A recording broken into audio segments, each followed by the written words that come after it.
जय हिंद। आज मैं आप लोगों को दिस और दैट का प्रयोग पढ़ाने वाला हूं। ये इतना खतरनाक है कि बहुत बड़े बड़े लोग इसमें गलतियां कर बैठते हैं, लेकिन मैं चाहता हूं कि आप वो गलतियां बिल्कुल ना करें। तो देखिए, ये मैंने यहां पे दिस लिखा है और यहां पे मैंने दैट लिखा है।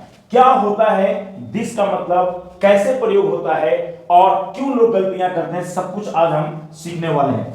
दिस मतलब यह क्या क्या इससे बोध होता है, ये सारी चीजों को आप यहां पे देखेंगे। इससे नजदीक के एक व्यक्ति या वस्तु का बोध होता है। यहां पे ध्यान दीजिएगा, मैंने यहां पे एक वर्ड लिखा है एक। फिर से, इससे नजदीक के एक व्यक्ति यानी सिंगुलर, इससे नजदीक के एक व्यक्ति या वस्तु का बोध होता है। यानी एक व्यक्ति या वस्तु का बोध होता है किससे?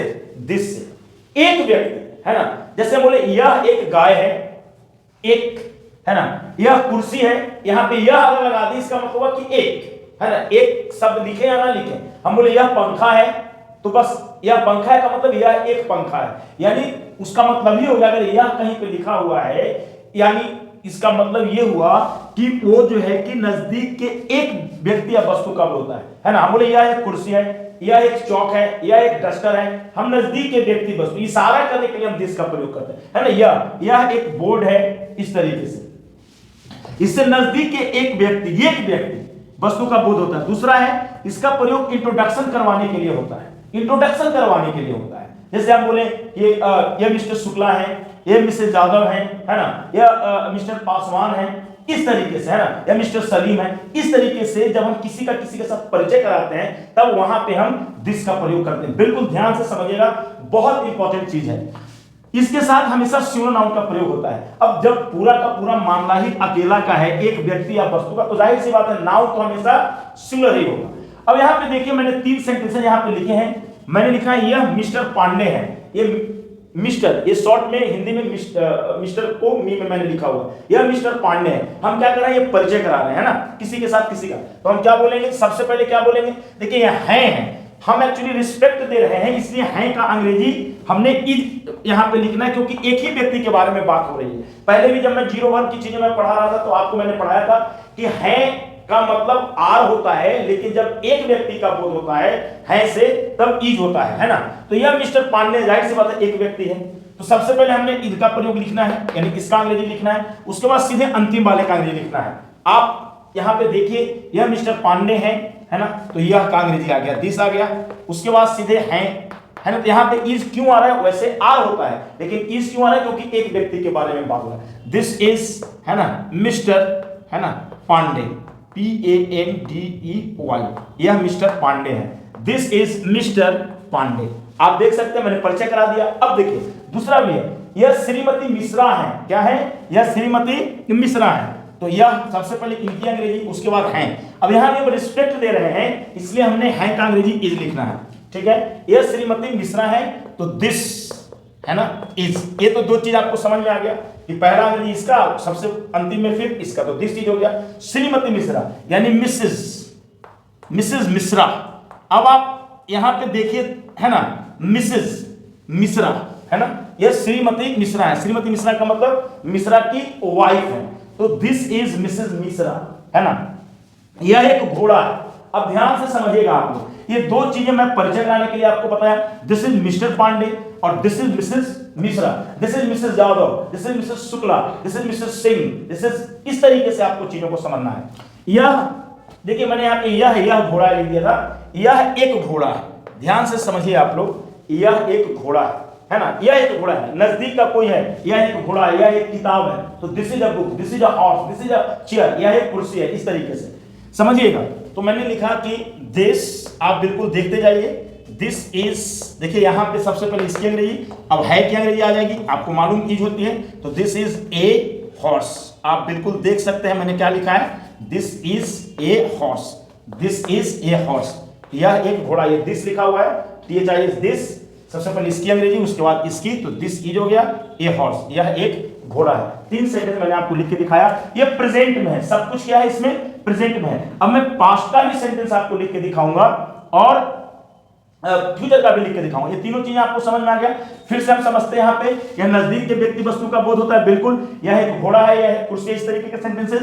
अब दूसरा क्या है कि इसका प्रयोग इंट्रोडक्शन करवाने के लिए होता है। देखिए यहाँ पे, यह मिस्टर पांडे है, यह श्रीमती मिश्रा है, और इसके साथ हमेशा नाउन सिंगुलर होगा। आप देख सकते हैं घोड़ा है, घोड़ा यहाँ पे हॉर्स सिंगुलर में है, चूंकि तो नाम है तो नाम तो ऐसे भी सिंगुलर है। यहाँ पे दिस इज अ हॉर्स, यहाँ पे सिंगुलर में आया है। तो ये चीजें आप लोग बिल्कुल उतार लीजिए, क्योंकि बिना उतारे हुए काम नहीं चलने वाला है। चलिए, अब ये चीजें आपने देखा, ये प्रेजेंट टाइम में है। अब अगर हम पास्ट की बात करते हैं तो पास्ट में क्या आएगा?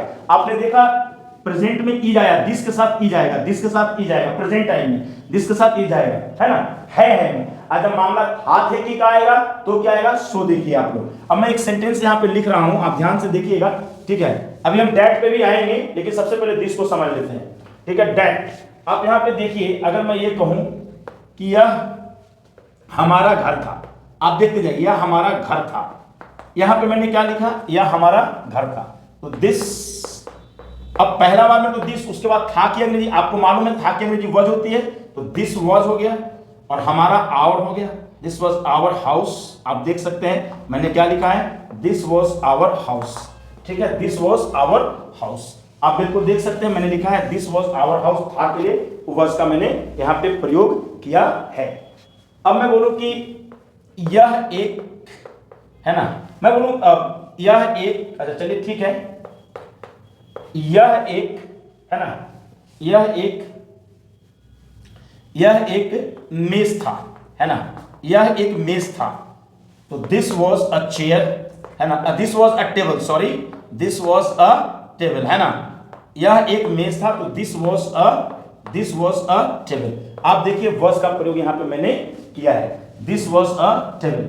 अगर ये चीज पास्ट में है, अगर यही चीज फ्यूचर में होता, तब हम क्या करते हैं, इसी चीज को भी हमें समझना है। देखिए प्रेजेंट का मैंने 3 सेंटेंस पढ़ाया, पास्ट का मैंने 2 सेंटेंस आपको पढ़ाया। अब मैं आपको पढ़ाने जा रहा हूं फ्यूचर पे, लेकिन उस चीज से पहले जो मैं आपको दिखाना चाहता हूं उसको ध्यान से समझिएगा आप लोग।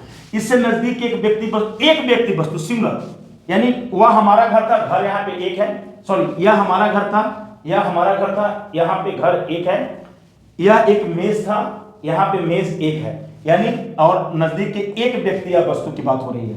इसका प्रयोग इंट्रोडक्शन करवाने के लिए होता है, तो आपको मालूम ही हो गया। इसके साथ हमेशा सिंगुलर नाउन का प्रयोग होता है। आप देख सकते हैं मेज सिंगुलर है और घर भी यहाँ पे सिंगुलर है।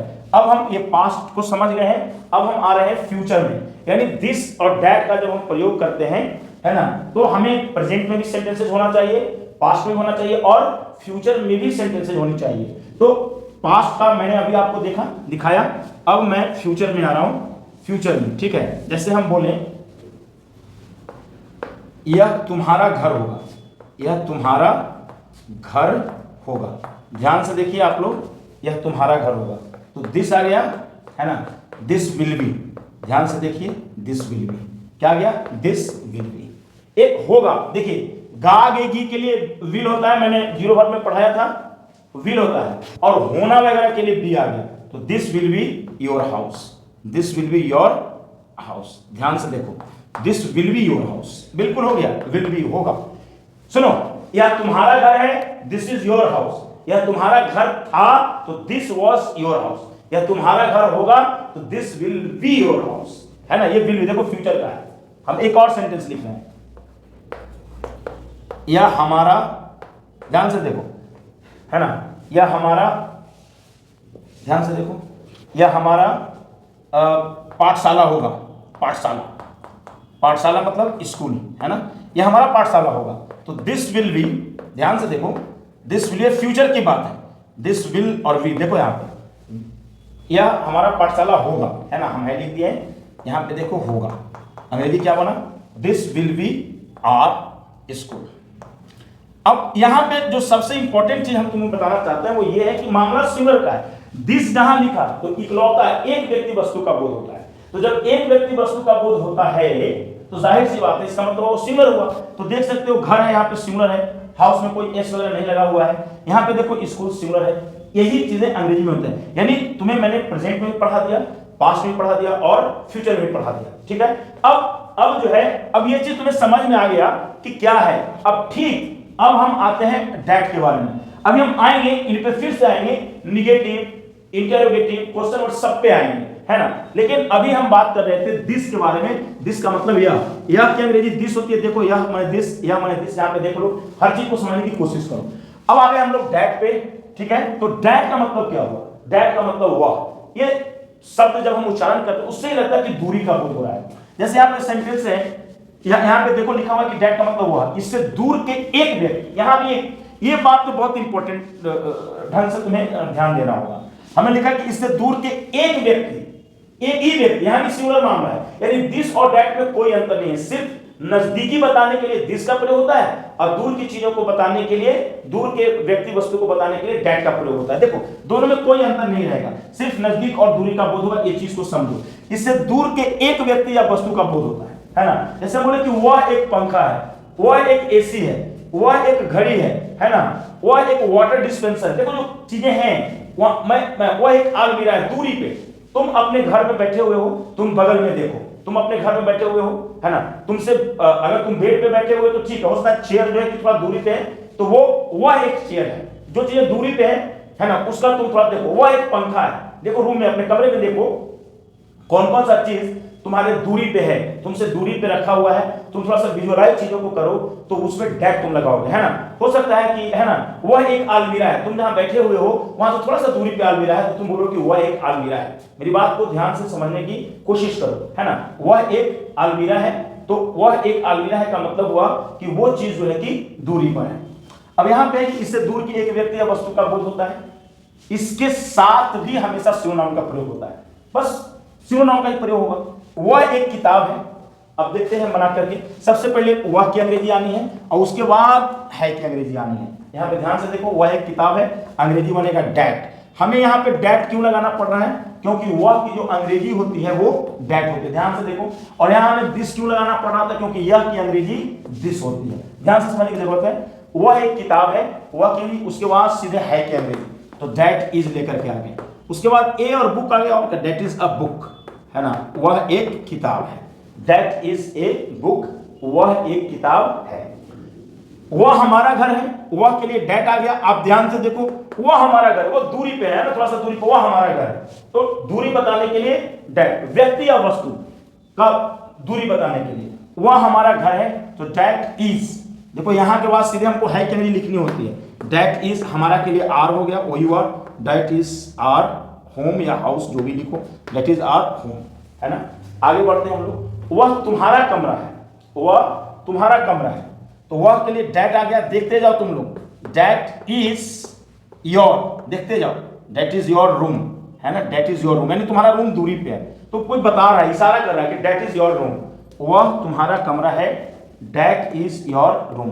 वह मेरा दोस्त है। अब देखो, वह मेरा दोस्त है। अब यहां पे थोड़ा सा समझना, वह मेरा दोस्त है। तुम कहो कि सर वह का तो ही भी होता है, तो ही भी लिख सकते, बिल्कुल लिख सकते हैं। अब अगर तुम ही लिखते हो, इसका मतलब हुआ कि लड़का ही तुम्हारा दोस्त है। मेरी बात समझ में आ रही है?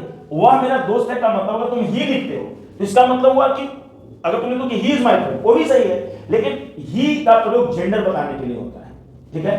दैट का प्रयोग दूरी बताने के लिए होता है। अगर हम कहें कि वह मेरा दोस्त है, तो उसका जेंडर नहीं पता चल रहा है, वो लड़का है लड़की कोई नहीं जानता, वह मेरा दोस्त है ना, तो दैट इज माय फ्रेंड। तो यहाँ पे हमने दैट क्यों प्रयोग किया? क्योंकि मैं ये मान रहा हूं कि वो जो फ्रेंड है वो कहां है, दैट इज माय फ्रेंड, वह जो है कि दूरी पे है ना, दैट इज माय फ्रेंड। ध्यान से देखो, दैट इज माय फ्रेंड, वह मेरा दोस्त है, दैट इज माय फ्रेंड। वह के लिए यहाँ पे दैट ही देना जरूरी है। अगर तुम ही लिखते तो गलत नहीं है, लेकिन ही का प्रयोग जेंडर बताने के लिए, सी का प्रयोग जेंडर बताने के लिए होता है, ठीक है। और दैट का प्रयोग हमेशा दूरी बताने के लिए। अगर तुम बोलते हो कि दैट इज माय फ्रेंड, तो ठीक है, अब यहाँ पे जेंडर नहीं पता है, तो लड़का है लड़की है क्या है, तो यहाँ पे दैट इज माय फ्रेंड, और कोई भी कंफ्यूजन नहीं होना चाहिए। दैट इज माय फ्रेंड, वह मेरा दोस्त है, वह तुम्हारा कमरा है, दैट इज योर रूम, वह हमारा घर है, that is our home, that is a book, वह एक किताब है। तुम लोगों ने देखा ये पूरी जो कवायद मैंने यहाँ पे किया है, जो चीजें मैंने तुम्हें पूरा का पूरा पढ़ाया है, ये सब का सब दूरी को बताता है। इससे दूर के एक व्यक्ति, देखो किताब एक वस्तु का बात हो गया, एक सिंगुलर कहता है ना कि एक व्यक्ति या वस्तु।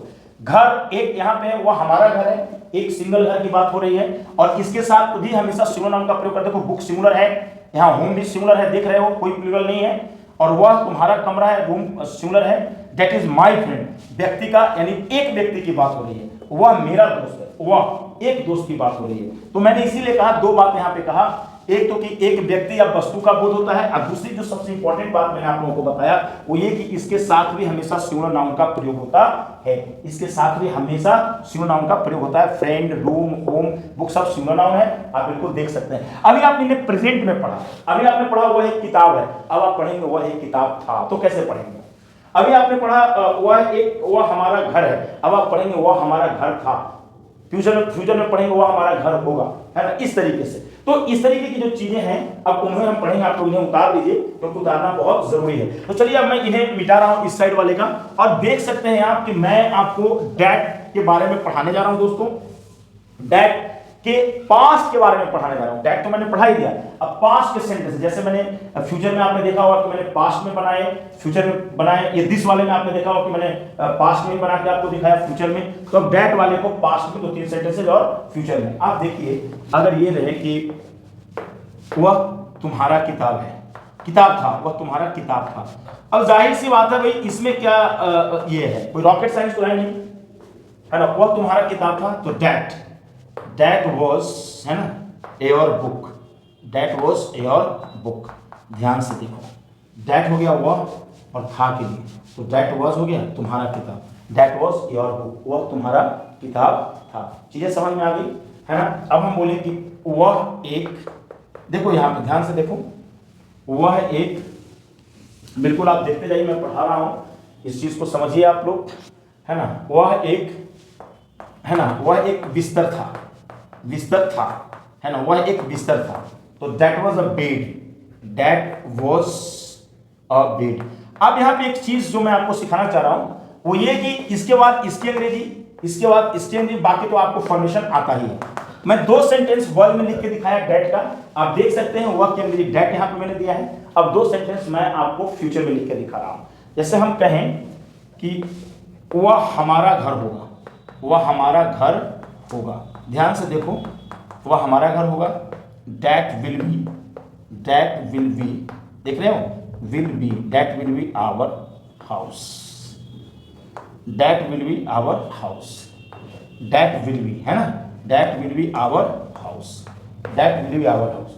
वह हमारा घर होगा, that will be our house, वह हमारा घर होगा, दैट विल बी। यानी फ्यूचर, यानी गा के लिए विल आ गया और होना बनना के लिए बी आ गया, जैसे जीरो वर्ड। और अभी तो दिस वाले में मैंने आपको यही बताया, तो that will be our house. और एक सेंटेंस और हम विल बी का ले लेते हैं। जैसे मैं बोलूं कि वह तुम्हारा, है ना, वह तुम्हारा कमरा होगा, कमरा होगा, कमरा, रूम। आप देख सकते हैं यहां पे मैंने कमरा शब्द लिखा है, तो दैट विल बी, ध्यान से देखिए दोस्तों आप लोग, that will be your room. आप बिल्कुल देखते जाइए, मैं आपको पढ़ा रहा हूं, ये विल बी का प्रयोग हो रहा है, that will be your room. आपने बिल्कुल देखा कि किस तरीके से मैंने ये चीज पढ़ाया, लेकिन अब जो सबसे इंपॉर्टेंट चीज था अब वो मैं आपको पढ़ाने वाला हूं। सबसे इंपॉर्टेंट चीज क्या था वो मैं आपको पढ़ाने वाला हूं, और वो है नेगेटिव इंटरोगेटिव क्वेश्चन वर्ड। लोग इसमें गलतियां कर देते हैं, ठीक है, आपने नहीं करना है। तो देखिए अब मैं आपको नेगेटिव इंटरोगेटिव पढ़ाने वाला हूं, है ना। दिस दैट के नेगेटिव इंटरोगेटिव में क्या है, एकदम कोई जाहिर है कोई रॉकेट साइंस तो नहीं है, लेकिन आपको सीख लेना पड़ेगा। तो आप देख सकते हैं कि जब हम निगेटिव, अब हम अलग अलग नहीं पढ़ाएंगे, एक ही में हम पढ़ा देंगे, तब आपको समझ में आएगा, पक्का समझ में आएगा, ठीक है। आप देख सकते हैं, अब हम निगेटिव का सेंटेंस लिखेंगे, है ना, 2-3, और फिर इंटरोगेटिव का क्वेश्चन होगा निगेटिव। जैसे हम बोले कि यह एक हाथी नहीं है, हाथी नहीं है। अब आप तो देख रहे हैं यहां पे हमने लिखा है यह एक हाथी नहीं है, तो अंग्रेजी क्या बनेगा, दिस, है ना, इज नॉट। नॉट यहीं पे आप लगा दीजिए, है ना। सबसे पहले आप इसका अंग्रेजी लाइए, दिस इज का, और नहीं के लिए नॉट लेकर के आइए, this is not an elephant. आपको मालूम है ना, मैंने ए एन का प्रयोग आपको पढ़ाया है, तो आपको मालूम ही होगा कि हम क्या पढ़ा रहे हैं, एन, एलिफेंट है तो एन आ गया, तो this is not an elephant.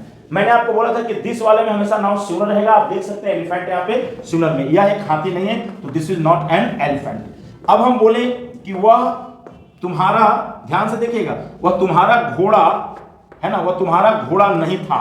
ध्यान से देखिए आप दोस्तों, मैं क्या पढ़ा रहा हूं आपको, वह तुम्हारा घोड़ा नहीं था, समझ में आ रहा है, वह तुम्हारा घोड़ा नहीं था, दैट वाज, ध्यान से देखिए, दैट वॉज नॉट, वॉज भी देखिए और नॉट भी देखिए, that was not your horse, that was not your horse.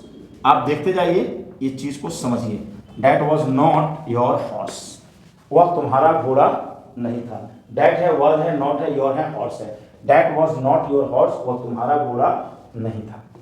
हम आगे बढ़ रहे हैं। यह हमारा, देखते जाइए आप, यह हमारा है ना, यह हमारा कमरा नहीं होगा, यह हमारा कमरा नहीं होगा। दोस्तों तीन चीजें मैंने यहाँ पे तीसरा सेंटेंस में लिखने जा रहा हूं, आप देख सकते हैं। एक मैंने प्रेजेंट में लिखा है और दिस में लिखा है, एक मैंने पास्ट में लिखा है और दैट में लिखा है, और ये फिर मैंने ये फ्यूचर में लिखा है और फ्यूचर में निगेटिव में लिखा है। आप देख सकते हैं फ्यूचर में निगेटिव में लिखा हुआ और दिस में है ये। यह हमारा कमरा नहीं होगा, तो सबसे पहले दिस की अंग्रेजी आएगी, और आप देख सकते हैं ये फ्यूचर है तो गा की अंग्रेजी विल आ गई। आप देखिए यहाँ पे होगा, तो गा के लिए, लेकिन होना का बचा हुआ है, हमने गा का अंग्रेजी विल लिखा है, होना का बचा हुआ, तो विल के बाद नॉट देंगे। जैसे वाज के बाद नॉट दिए, इसके बाद नॉट दिए ना, वैसे विल के बाद नॉट देंगे, है ना, दिस विल नॉट। और नॉट देने के बाद ना अब हो की अंग्रेजी लिखेंगे, होना। हमने तो पहले गा का अंग्रेजी दिया था विल, लेकिन अब हो की अंग्रेजी देंगे, तो हो या होना बी होता है, तो दिस विल नॉट बी। देखिए यहाँ पे आप, ये विल आ गया दोस्तों और बी हो गया। जैसे कि यहाँ पे आपने देखा था ना, मैंने आपको बताया था कि ये गा की अंग्रेजी विल है और होना की यहाँ पे बी है, तो यहाँ पे भी देखिए गा की अंग्रेजी विल है और होना की अंग्रेजी यहाँ पे बी है, तो that will be our house, that will be your room हो गया। यहाँ पे ये हमारा कमरा नहीं होगा, तो दिस विल नॉट बी, यानी विल नॉट, यानी बी और विल के बीच में नॉट होगा। ये मैं जीरो वर्ब में मैं पढ़ा चुका हूँ, जब मैं यूज आर एम वगैरह का चीजें पढ़ा रहा था तो मैंने आपको पढ़ाया है। तो this will not be our room, this will not be our room. आप बिल्कुल ध्यान से देखते जाइए मैंने क्या पढ़ाया है, this will not be our room, यह हमारा कमरा नहीं होगा। अब थोड़ा सा आगे बढ़ते हैं, एक और भी सेंटेंस हम लेते हैं इसी में, है ना। आप देख सकते हैं किस तरीके से मैं आपको पढ़ाने जा रहा हूं। वह तुम्हारा घर नहीं होगा, वह तुम्हारा घर नहीं होगा। चलिए फ्यूचर में एक और सेंटेंस हम वहां पे ले रहे हैं। आप एक बात का ध्यान रखिएगा कि जब मामला यह का होगा तो आप दिस लगाएंगे, और जब मामला वह का होगा तो आप डैट लगाएंगे। जब मामला यह का तो दिस, और जब मामला वह का होगा तो डैट लगाएंगे। और ये व्यक्ति और वस्तु दोनों का बात हो सकता है। वह तुम्हारा घर नहीं होगा तो डैट विल नॉट बी, है ना, डैट विल नॉट बी। आप ध्यान से देखिए बी और विल के बीच में नॉट आ गया, क्योंकि डैट आया, उसके बाद गा की अंग्रेजी आई, सबसे अंतिम गा है, गा की अंग्रेजी विल होती है, और चूंकि नहीं है तो नहीं, विल नॉट बी, यानी बी और विल के बीच में नॉट लगेगा, विल और बी के बीच में नॉट लगेगा। आप देख सकते हैं विल और बी के बीच में नॉट लगा है, तो that will not be your house, your house. ये आपने देखा कि मैंने आपको निगेटिव पढ़ाया है इसके बारे में। अब जो मैं आपको पढ़ाने वाला हूं वो पढ़ाने वाला हूं इंटरोगेटिव। ध्यान से समझिएगा, 3-4 सेंटेंस में इस पे पढ़ाऊंगा। एक चीज को जब आप काम करेंगे और इसको घर पे ना, इसको अंग्रेजी को ढक करके खुद से, है ना, हिंदी देख देख के अंग्रेजी बनाने की कोशिश कीजिए। आप जितना ज्यादा प्रैक्टिस करेंगे आप उतना ज्यादा अच्छा कर पाएंगे लाइफ में। ये सबसे इंपॉर्टेंट चीज है जिसे आपको बहुत तरीके से सीखना होगा। अच्छा, अब हम इंटरोगेटिव की बात कर रहे हैं दोस्तों। आप देख सकते हैं कि मैं इंटरोगेटिव के बारे में बात करने जा रहा हूं, और आपको मालूम है इंटरोगेटिव में क्या होता है, ऐसे वाक्य जो होते हैं वो क्या शब्द से शुरू होते हैं। ठीक है, जैसे हम बोले कि क्या यह तुम्हारा भाई है। आप देखते जाइए दोस्तों, क्या यह तुम्हारा भाई है। मैंने पहले ही आप लोगों को बता दिया है कि ऐसा है भाई कि जो भी है व्यक्ति और वस्तु, यहाँ व्यक्ति है, भाई तो व्यक्ति है, व्यक्ति वस्तु का बोध होता है दिस या डैट से, नजदीक के व्यक्ति वस्तु का बोध दिस से होता है, और दूर के व्यक्ति वस्तु का प्रयोग माने जो बोध होता है वो डैट से होता है। तो क्या यह तुम्हारा भाई है, तो सबसे पहले इसमें इंटरोगेटिव में अंतिम वाले की अंग्रेजी पहले आती है, ये तो आपको मालूम होगा, है ना। इसकी अंग्रेजी सबसे पहले आएगी, उसके बाद इसकी अंग्रेजी आएगी। देखिए पहले इसकी आएगी, दूसरी, है ना, तीसरी और ये चौथी। तो इज दिस, यहाँ से ध्यान से देखिए, इज दिस योर, है ना, इज दिस योर ब्रदर। ध्यान से आप देख सकते हैं, is this your brother, is आ गया, दिस आ गया, योर आ गया, ब्रदर आ गया। Is this your brother, is this your brother, is this your brother. समझ में आ गया, क्या यह तुम्हारा भाई है। अच्छा, अगर ये चीज को हमें इस तरीके से करना होता, है ना, कि क्या यह तुम्हारा भाई है, अगर रहता कि क्या वह एक संतरा नहीं है, क्या वह एक संतरा नहीं है, संतरा नहीं है।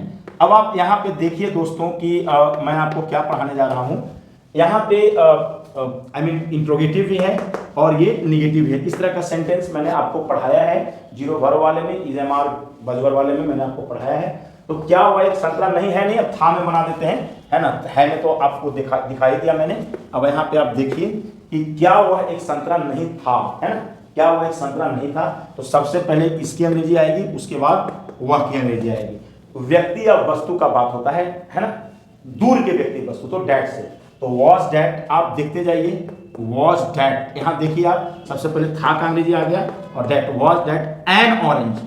ये आप देख लीजिए मैंने क्या लिखा है, was that N orange, was that N orange, क्या हुआ, एक संतरा, सॉरी, वॉज डैट नॉट। देखिए यहाँ पे एक चीज को समझिए, यहाँ क्या भी है और नहीं भी है, ठीक है ना। तो वॉज डैट नॉट आ जाएगा, नॉट यहीं पे आ जाएगा, है ना। अगर रहता कि क्या हुआ, एक संतरा था, तो वॉज डैट एन ऑरेंज सही था। लेकिन यहाँ पे कि क्या हुआ, एक संतरा नहीं था, तो was that not an orange. आप देख लीजिए मैं क्या बता रहा हूं, was that not an orange, was that not an orange, है ना। अब अगर हम इंटरोगेटिव में उसका फ्यूचर की बात करते हैं, देख लेते हैं, सेंटेंस फ्यूचर का भी ले लेते हैं हम लोग। हम बोले क्या वह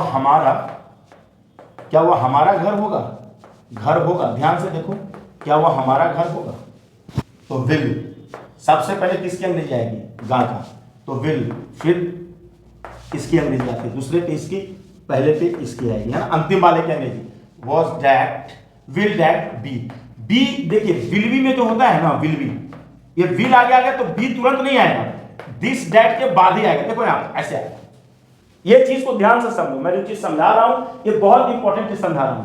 क्या हुआ, हमारा घर होगा, तो विल डैट बी, बी बाद में आएगा। अगर कभी क्या हुआ हमारा घर नहीं होगा, तो विल डैट नॉट बी आता, कोई बात नहीं, will that be our house. ये चीज देखा। एक सेंटेंस और मैं तुमको इंट्रोगेटिव में सिखा दे रहा हूं, उसको ध्यान से समझना। अगर मैं ये कहूं कि क्या यह तुम्हारा किताब नहीं होगा, क्या यह तुम्हारा किताब नहीं होगा। आप एकदम आंख मूंद कर इसे बना लीजिए। यहां पे आप देख सकते हैं कि ये क्या भी है और नहीं भी है, यानी इंट्रोगेटिव और निगेटिव दोनों है। क्या करेंगे हम लोग, कुछ नहीं करेंगे, हम लोग जो करेंगे वो वही करेंगे जैसे हम लोग करते आए हैं। यानी हम लिखेंगे गा के विल, और विल के बाद सीधे हम लोग दिस लिखेंगे। और क्योंकि मामला क्या है, मामला इंट्रोगेटिव भी है और निगेटिव भी है, तो विल दिस नॉट बी आ जाएगा। तो ऐसा अगर सिचुएशन हो तो दिस के बाद ही हमें नॉट देना पड़ता है। जैसे कि आप देते थे जीरो वर्ब में, है ना, आई के बाद तुरंत नॉट दे देते थे, यू के तुरंत बाद, अगर क्या और नहीं रहता था तब, तो will this not be your book. और एक चीज ए एन लगाने में कोई कसर मत बाकी रखेगा, जब मेरा तुम्हारा नहीं रहेगा तब, क्योंकि इसमें सब कुछ सिमिलर है, ठीक है ना, सब कुछ इसमें सिमिलर है। तो अभी आपको जो मैंने पढ़ाया वो था इंटरोगेटिव, है ना। देखिए क्या से वाक्य शुरू होता है इंटरोगेटिव का, सबको मालूम है इंटरोगेटिव में क्या से वाक्य शुरू होता है। और अब जो मैं आपको पढ़ाने वाला हूं वो है क्वेश्चन वर्ड। वो क्या है, वो है क्वेश्चन वर्ड। ध्यान से आप देखिए वो क्या है, क्वेश्चन वर्ड। और आपको मालूम है क्वेश्चन वर्ड में क्या चीजें होती हैं, क्वेश्चन वर्ड में क्यों, कब, कहां, कैसे जैसा वर्ड रहता है और वही सबसे पहले आता है। तो आप देख सकते हैं मैं आपको क्वेश्चन वर्ड पढ़ाने वाला हूं और इसे पढ़ा करके क्लास को खत्म करने वाला हूं। यानी ये चीज हो गया, जैसे हम बोले कि वह कैसे, है ना, वह कैसे एक मेज है, वह कैसे एक मेज है ना, वो तो कुर्सी दिख रहा है, कैसे एक मेज है, वह कैसे एक मेज है। तो इसमें सबसे पहले हम किसके अंग्रेजी लिखेंगे, सबसे पहले हम अंग्रेजी लिखेंगे कैसे की, तो हाउ आ जाएगा। और उसके बाद देखिए सबसे पहले इसकी अंग्रेजी, उसके बाद अंतिम वाले की यहाँ दूसरी नंबर पे तो ये लिखे, उसके बाद इसकी डैट। आप यहाँ ही नहीं लिख सकते हैं क्योंकि ही व्यक्ति के लिए होता है, जेंडर बताने के लिए व्यक्ति के लिए होता है। ध्यान से समझिए, कई लड़के अब कहेंगे सर हमें आप ही नहीं लिख सकते, नहीं, यहाँ तो हम बिल्कुल नहीं लिख सकते हैं क्योंकि ही का प्रयोग केवल व्यक्ति के लिए होता है। डैट का प्रयोग व्यक्ति के लिए भी हो सकता है और वस्तु के लिए भी हो सकता है। आप देखिए यहाँ पे डैट हम लिख रहे हैं, how is that A table. और आपको ए एन में कंजूसी नहीं करना है। अगर जाहिर सी बात है दिस डैट में वैसे भी आप मान करके चलिए कि जो दिस डैट का जो सेंटेंस होता है, ठीक है, जो दिस डैट का जो सेंटेंस होता है वो बिल्कुल आई मीन सिंगुलर में ही होता है। तो how is that A table, तो ए अगर सिंगुलर है काउंटेबल नाउन है तो जाहिर सी बात है आपको देना पड़ेगा कैसे एक इमेज है, how is that a table, ठीक है ना। हम बोले कि यह है ना कैसे, यह कैसे है ना, यहाँ एक मिनट, यह पानी कब था, यह पानी कब था, हम तो इसको सर्वस समझ रहे थे, ध्यान से समझो। यह पानी कब था, यह पानी कब था, तब से तो हम इसे सर्वस समझ रहे थे, हम इसे जूस समझ रहे थे, हम इसे चाय समझ रहे थे, पानी कब था, यह पानी कब था, तो कब, when was this water। अब तुम कहो कि सर ए वाटर आपने नहीं लिखा, बिल्कुल मैं बता रहा हूं, मैं हमेशा कहता हूं कि ए या एन का प्रयोग काउंटेबल नाउन के साथ होता है, अनकाउंटेबल नाउन के साथ नहीं होता है ना, ये अनकाउंटेबल है। यह देखो कब की अंग्रेजी सबसे पहले आई, उसके बाद था की अंग्रेजी आई, अब फिर तो ये मानते ही हो कि क्या होता है, जानते ही हो, व्हेन वाज दिस वाटर, यह पानी कब था, कब आ गया, when was this water, A water नहीं आएगा। अब एक फ्यूचर का मैं बना करके दिखा देता हूं, जैसे हम बोले है ना, हम बोले कि वह कैसे हमारा घर नहीं होगा, हमारा घर नहीं होगा। आप देख सकते हैं किस तरीके से मैं चीजों को पढ़ा रहा हूं, वह कैसे हमारा घर नहीं होगा, हाउ विल दैट, ध्यान से देखो, how will that not be, देखो how will that not be our house, ध्यान से देखो, हाउ आ गया कैसे, विल आ गया, दैट आ गया, not be our house, how will that not be our house. तो आपने देखा मैंने आपको इंटरोगेटिव भी पढ़ाया, नेगेटिव, क्वेश्चन वर्ड, एफर्मेटिव सब कुछ पढ़ा दिया। अब खूब इसको प्रैक्टिस करें। आज भर इतना ही, जय हिंद।